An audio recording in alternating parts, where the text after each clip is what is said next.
Yo, what is up, my MacLarius? It is CamMac238, and today's we're here with another video of evolution of Mortal Kombat. Well, not another video, but we're reacting to the Mortal Kombat video. Um, Mortal Kombat is one of my favorite. It's one of my favorite fighter game of all time. And hold up, I'm doing something right now. Make sure I'm doing that right. Okay, good. Anyway, I played Mortal Kombat X and then Mortal Kombat 11 on the PS4. I got those games right now. I plan on getting older games for like a PS2 because they got like a story mode game. I know they got story mode game, but it's not like fighter story mode game. More of like it's more like you could just like it like God of War, Ratchet and Clank type of game, which is pretty cool. I want to play that game. Liu Kang Raiden is one of my favorite characters. Of course, Scorpion, Sub-Zero.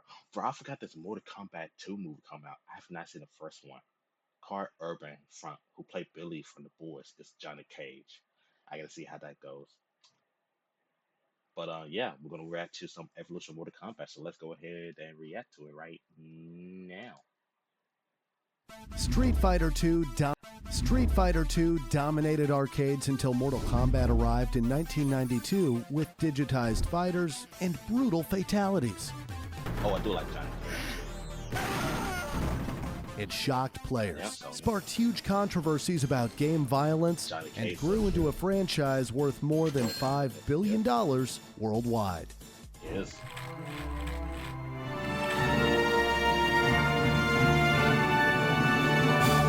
This is the evolution of Mortal Kombat. In 1991, Street Fighter II ruled the arcades. Midway Games wanted their own hit and asked Ed Boon and John Tobias to create a combat game within 1 year. With a $1 million budget, they first looked at making something similar to the 1984 game Karate Champ. Midway then pushed for a game based on the upcoming film Universal Soldier with martial arts star Jean-Claude Van Damme. But Van Damme had already signed with another studio for a different game that never released. With that plan gone, Boon and Tobias went back to their original idea. They built the full game in just 10 months. With 6 male fighters, and later added Sonya Blade because the team felt it needed a female character. Tobias filmed actors with his own camcorder and turned the footage into digitized sprites with about 300 frames of animation each. One of the fighters, Johnny Cage, became a playful jab at Van Damme. His famous split punch came from a scene in Bloodsport. The team tested several names for the game, including Kumite, Dragon Attack, Death Blow, and Fatality. The final name happened by accident when someone wrote a letter K over the word combat on a whiteboard. A designer saw it and said, "Mortal Kombat," and the name stayed. Fun fact, Ed Boon disliked moments where a player was stunned or dizzied in fighting games, but he still liked the idea of giving players a free hit. His answer was to let players perform a fatality after the winner was already decided. A simple punch would feel flat, so these finishers became far more creative and much more gory.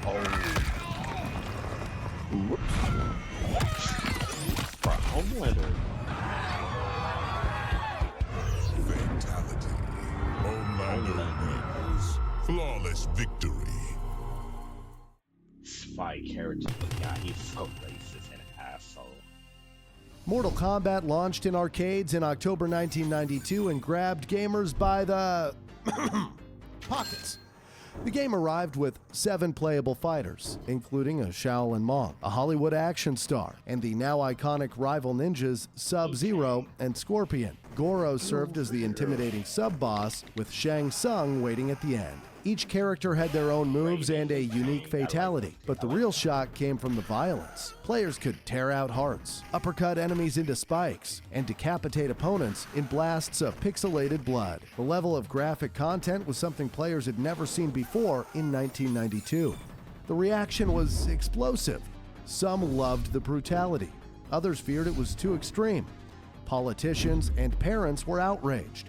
leading to heated debates about video game violence. By 1993, Mortal Kombat became the main example in discussions about violent games, helping lead to the creation of the ESRB rating system. The game then hit home consoles on September 13, 1993, a day marketed as Mortal Monday. It played a major role in the console wars. On the SNES, Nintendo censored the blood, turning it gray and removing some fatalities. Meanwhile, Sega Genesis offered a blood code that restored the game's original gore and sold far better as a result. Home console versions sold more than 6 million units worldwide, with most of the sales coming from the Genesis. Another 1 million copies were sold for the Game Boy, and the arcade version made over 300 million in its first year alone.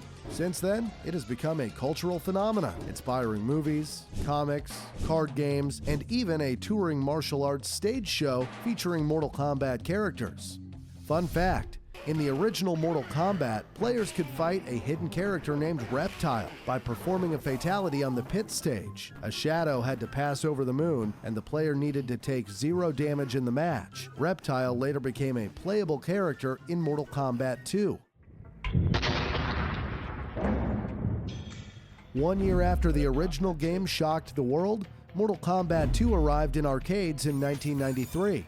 The roster grew from 7 to 12 playable fighters, adding characters like the royal assassin Kitana, her twisted clone Melina, and Baraka with his retractable arm blades. The sequel ran on a new engine with faster gameplay, sharper visuals, and twice as many special moves. It also introduced secret elements that became series classics, babalities, friendships, and hidden fighters like Smoke and Noob Saibot. The story expanded too, led by the rise of Shao Kahn, whose booming voice and hammer strikes became unforgettable.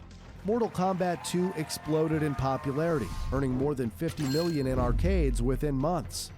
Its 1994 home release pushed the series even higher. Launched on the SNES, Genesis, Game Boy, and Game Gear, the sequel became one of the best-selling games of the year. It avoided the censorship issues that plagued the first game, and this time, the blood flowed freely on every console.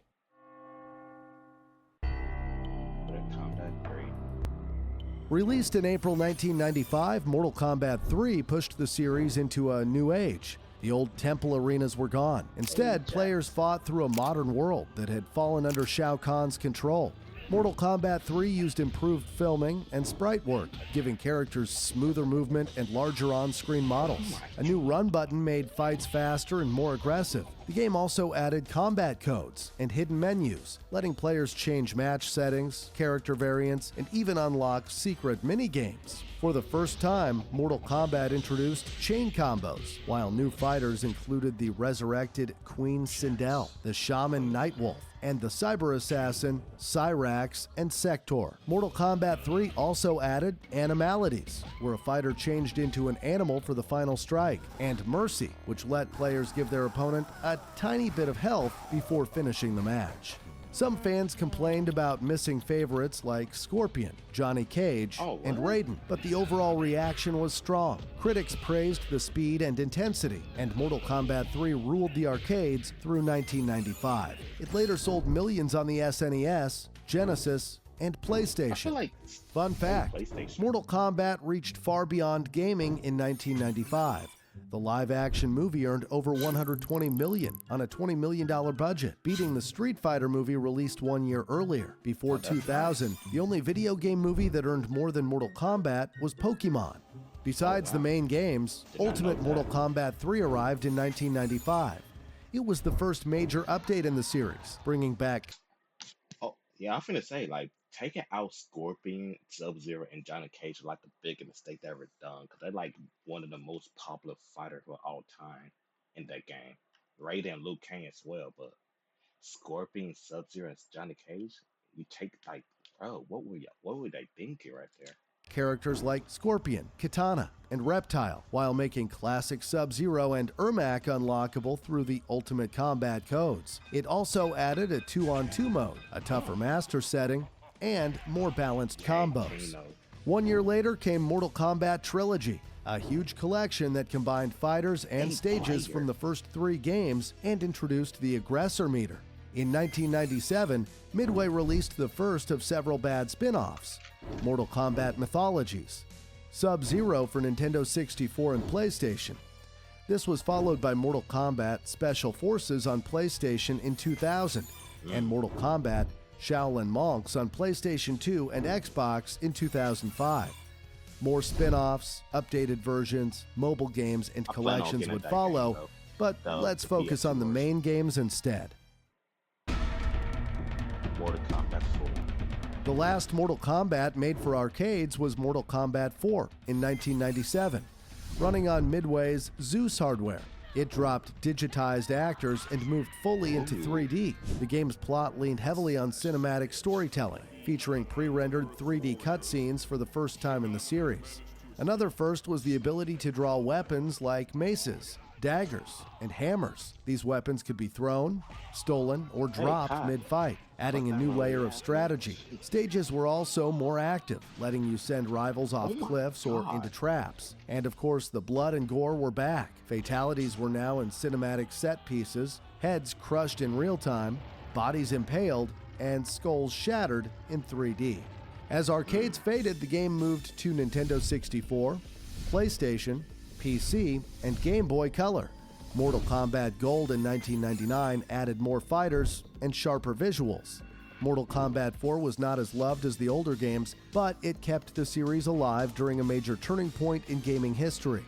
It sold over 1 million copies, helped the jump from 2D to 3D, and introduced important lore like Quan Chi and the Elder Gods.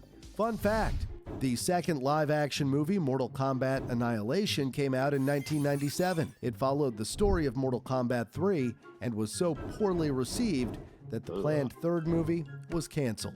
Critics gave it a 4% score on Rotten Tomatoes, with one calling it an exercise in the art of genuinely beautiful trash cinema. Producer Lawrence Kasanoff later revealed that the film was released unfinished, with many effects not ready.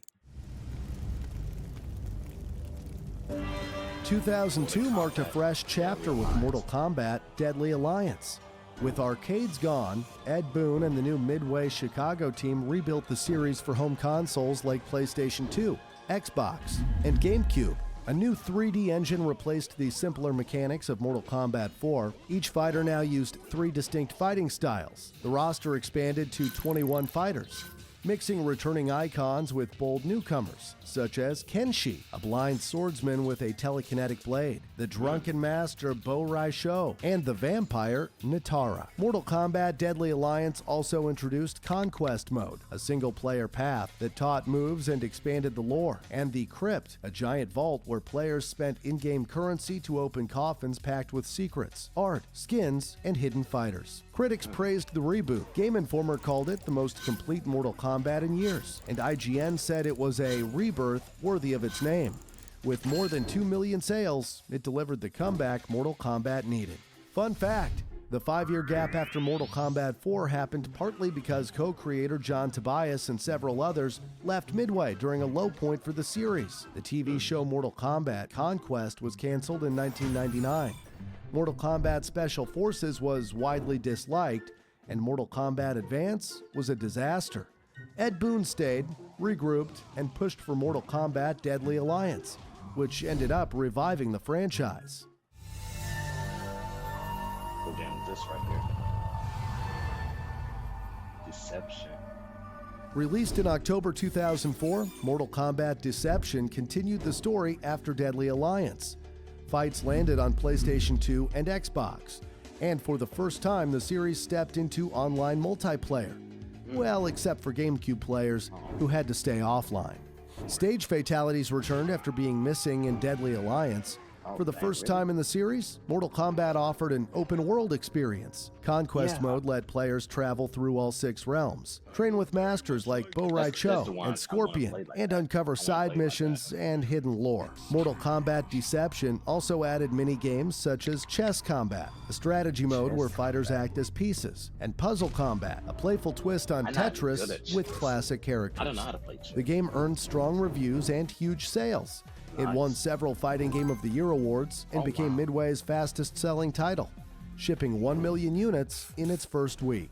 Fun fact: In France, the title was changed to Mortal Kombat Mystification because the word deception in French means disappointment. And who wants to play a game called Disappointment? If left unchecked, their intensifying combat would weaken and shatter the realms. For more than a decade, warriors from every realm had battled for survival. Gods had fallen, empires had collapsed, and now the saga was reaching its final chapter.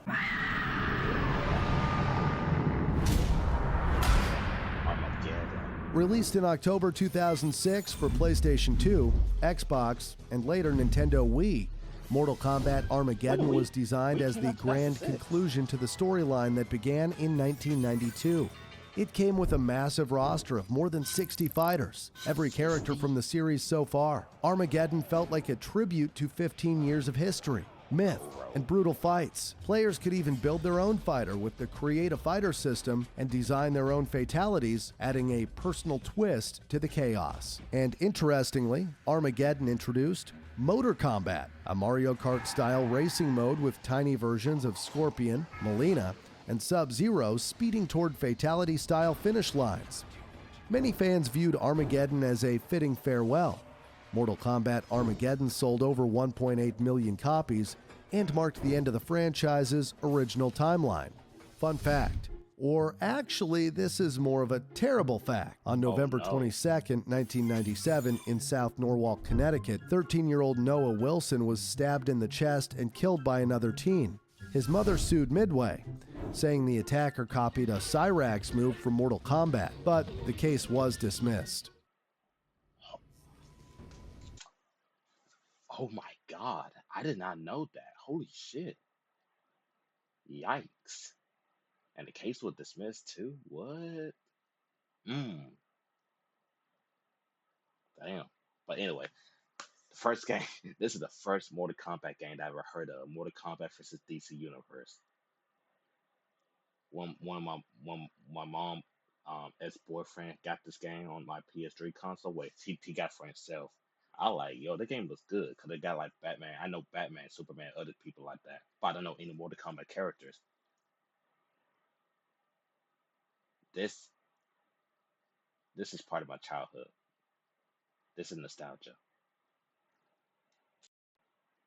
In 2008, Mortal Kombat crossed paths with DC Comics, creating one of the strangest entries in the franchise. Made for PlayStation 3 and Xbox 360, the game placed fighters like Raiden and Shang Tsung beside Batman and Superman. It featured a two-sided story campaign that ended with Raiden and Superman teaming up to defeat Dark Khan. The roster offered 11 Mortal Kombat fighters and 11 DC heroes and villains, each with new rage abilities tied to the crossover. Because DC heroes could not kill opponents, the violence was toned down. Fatalities were changed or removed, while DC characters used heroic brutalities, non-lethal finishers that knocked out foes instead of killing them. The game experimented with new systems. Freefall combat let fighters clash while smashing through skyscrapers. Close combat added close-range cinematic strikes, and the rage meter boosted strength and broke combos.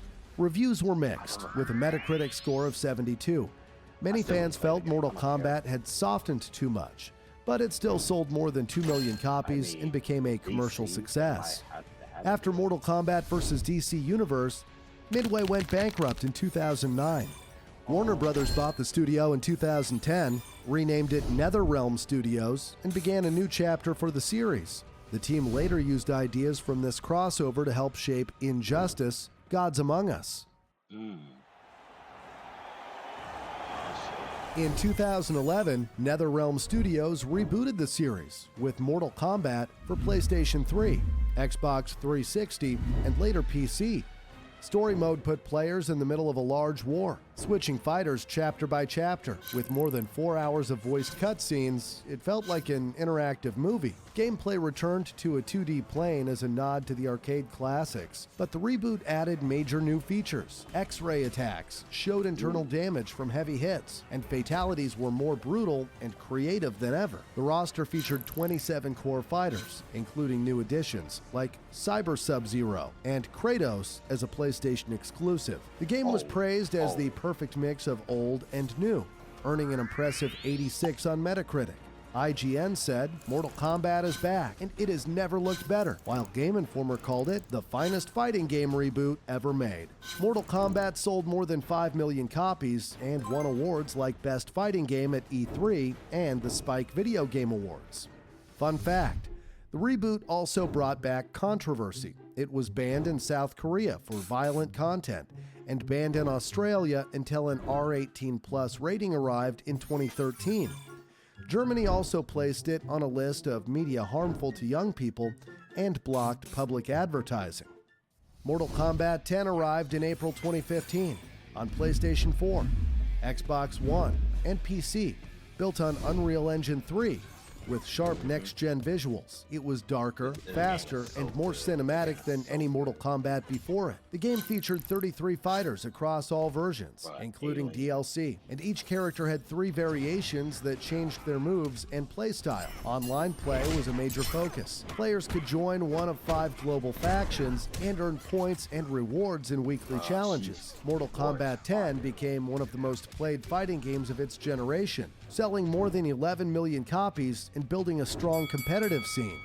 Fun fact, one of the most memorable finishers in Mortal Kombat 10 is Cassie Cage's selfie fatality. After winning, she takes a selfie with her opponent and posts it on a site called Friendships. This is a nod to the friendship moves from Mortal Kombat 2, which later returned in Mortal Kombat 11. If you look closely, the trending section also shows a story about a masked killer in the woods as a joke about Jason Voorhees, who became a DLC character in Mortal Kombat 10. Mortal Kombat 11 released in 2019 on PlayStation 4, Xbox One, PC, and Nintendo Switch, and later came to PlayStation 5 and Xbox Series X and S in 2020. With this game, NetherRealm Studios brought the story full circle again. They rewrote the timeline, brought back classic fighters, and created the most ambitious entry in the series. Built on Unreal Engine 3, it had sharp visuals and lifelike character models. The base roster had 25 fighters and later expanded to more than 37 through DLC. The game introduced the Fatal Blow system, which activates only at low health to help turn a match around. It also added the Flawless Block, a move that rewards perfect defense with a counter. Fatalities were more detailed than ever, shown fully in 4K. Because of this level of violence and gore, Mortal Kombat 11 was banned in Japan, South Korea, Indonesia, and China. It was also banned in Ukraine due to laws against communist symbols. Even with these bans, the game became a major success. In May 2020, NetherRealm released Mortal Kombat 11 Aftermath, the first story expansion in the series. It continued the main story and offered 2 different endings. IGN praised Mortal Kombat 11 as the best story mode ever in a fighting game. The game sold more than 15 million copies, making it the best-selling Mortal Kombat game ever. Fun fact, Mortal Kombat 11 added guest fighters like the Joker, RoboCop, Rambo, and the Terminator. The Terminator was added to promote Terminator Dark Fate and appeared in only one other game, Gears 5. Never played this one.